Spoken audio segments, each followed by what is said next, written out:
Sandigan Bayan, Centennial Building.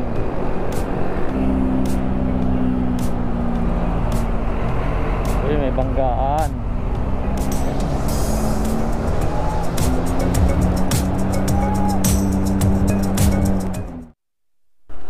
Good morning sa inyo mga paps, Korea Motovlog nagbabalik. So guys, ang location natin ngayon, andito tayo sa loob ng Ayala Heights, no? Bali, papunta tayo ng Fairview ngayon, samahan nyo ako. At tayo magra-rides sa Commonwealth. Medyo malamig yung panahon. Tignan nyo yung ulap, oh. Pakasarap mag-drive pag ganito. Kaya lang, nakakaantok siya. So, kumusta yung mga ano nyo guys, no? Yung Christmas nyo. At ngayon ay papasok tayo sa 2024. So, iwanan na natin yung mga malulungkot na mga nangyayari sa atin ngayong taon. So, ngayon ay sana maganda ang pasok ng ating 2024. So, by the way guys, ito, tignan nyo, paahon tayo. Napakasarap dalhin ng ating motor na Mio na tumatakbo na ng 109,242. So ganyang ka-legend yan.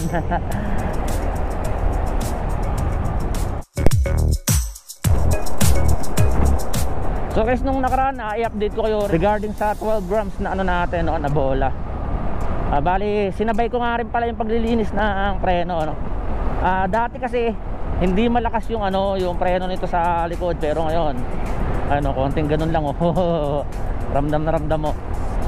Kailangan talaga lilinisin mo rin yung pinakarad ng preno, yung umiipit, yung iniipit ng ano, brake shoe sa likod para mawala rin yung langit-ngit. Ayan, oh. Hindi ako nagpre-preno sa unahan. Likod lang yan, ayan, oh. Lakas ng preno. At syempre, ang gagamitin yung preno ay huwag yung mga aftermarket. Bili kayo ng stock na brake shoe sa Yamaha. Mura lang yan, pare-pares lang naman yan ng pang Mio i125 MXI, ganon.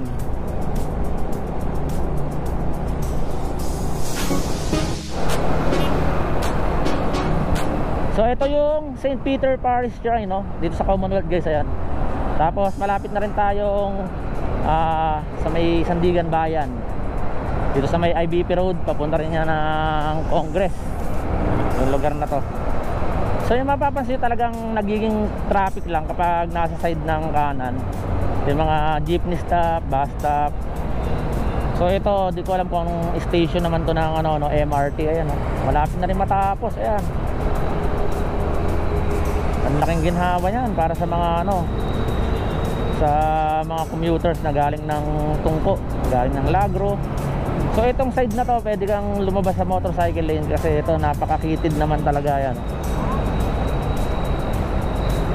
Okay lang yan dyan, pero pag lumagpas ka na rito sa kanto ng IBP ay bumalik ka na ng motorcycle lane guys, kasi minsan may mga nanguhuli na MMDA dyan.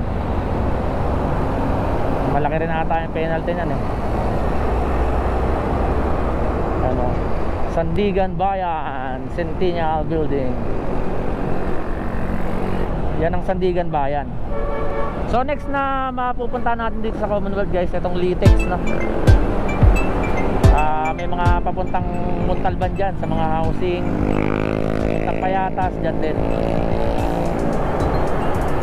May mga pasaway pa rin talaga na ano, yan, no? Lumalabas sa motorcycle lane kahit hindi naman masyadong traffic. Kaya tayo mas maganda sumunod na lang.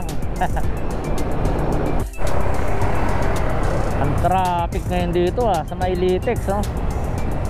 So guys, ito yung ano, ang ganda nitong kapilya na to, ang laki rin, no? Kapilya ng mga kapatid nating iglesia.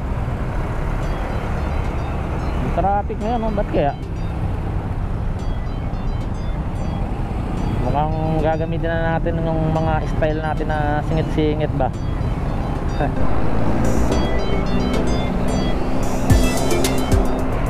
Uy, may banggaan.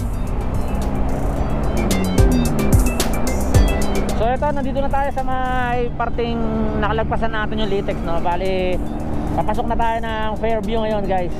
So, medyo lilit na yung kalsada rito. Dito tayo sa may motorcycle lane. So okay yung biyahe. Ano lang naman yung traffic dito banda sa may Litex. Nakita natin na yung mga nagtitinda, yung mga vendor, medyo lumabas sila ng Commonwealth ng highway, kaya nasakop nila yung kabilang lane, no? So ito Barangay Fairview na.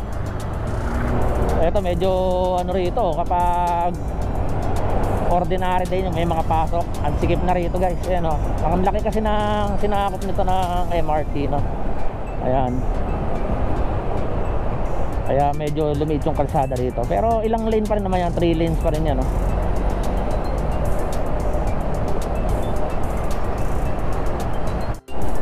So mga paps, kaliwa tayo rito.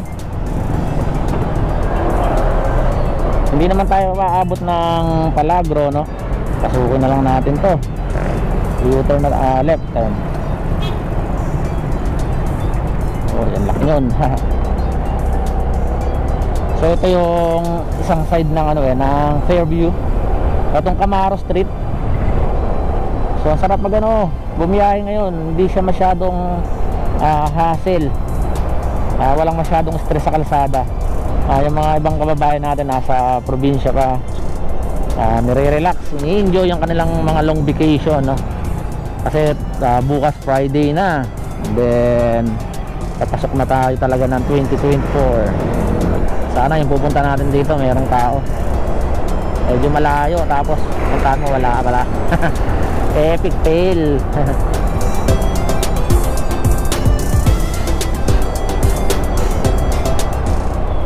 So mga paps, balikan ko kayo mamaya, no? May ihatid lang ako rito sa lugar na to. Bali ito, nasa Fairview na tayo eh.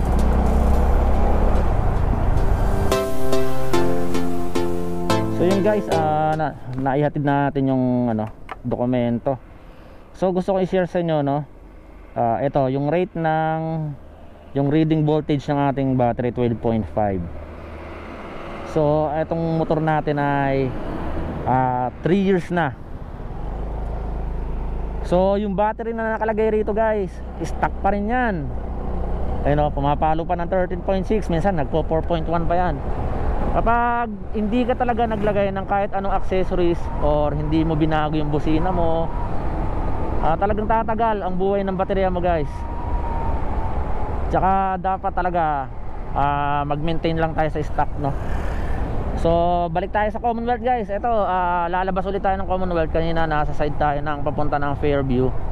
So ngayon, yung babaybay naman natin ay yung papunta ng Circle, yung papunta ng Luzon Avenue guys, no? So parang naggagala-gala lang tayo rito sa Commonwealth. Uy, chicharon. Kano kaya yung ganun? Ang dami. So ito, lalabas na tayo ng ng Camaro Street at palabas naman ulit ng Commonwealth Avenue.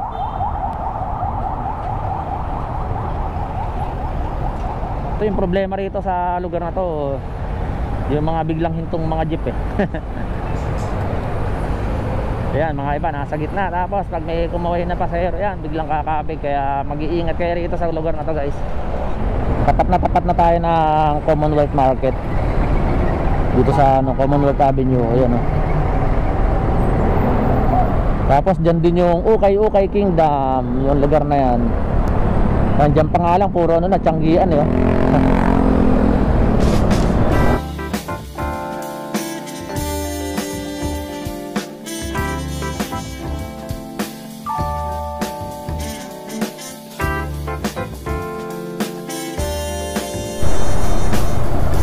Sa mga paps, nandito na tayo sa may Luzon Avenue at kakaliwa tayo rito sa Congressional. Medyo traffic na rito. Yan yung mga truck kasi papunta na mga panorte yan. So itong way na to kasi ang access papunta ng North Luzon Expressway, via Mindanao Avenue, no? Ayan. Mga truck niyan talagang nandyan lang dapat sa truck lane, kasi dito sa may corner ng Congressional at saka Tandang Sora, pinuhuli sila kapag lumalabas sila sa truck, sa may truck lane, yung pinaka inner most ng ano nito, ng highway na tong Congressional. So siguro guys, tatapusin ko na muna yung video ko dito. At maraming salamat sa mga sumama sa biyahe ko.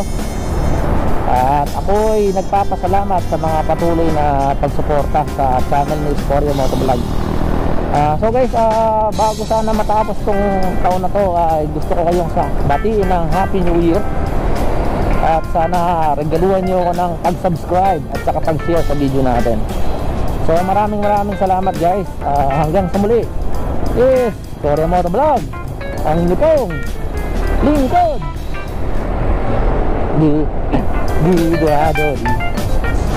Di da one, ba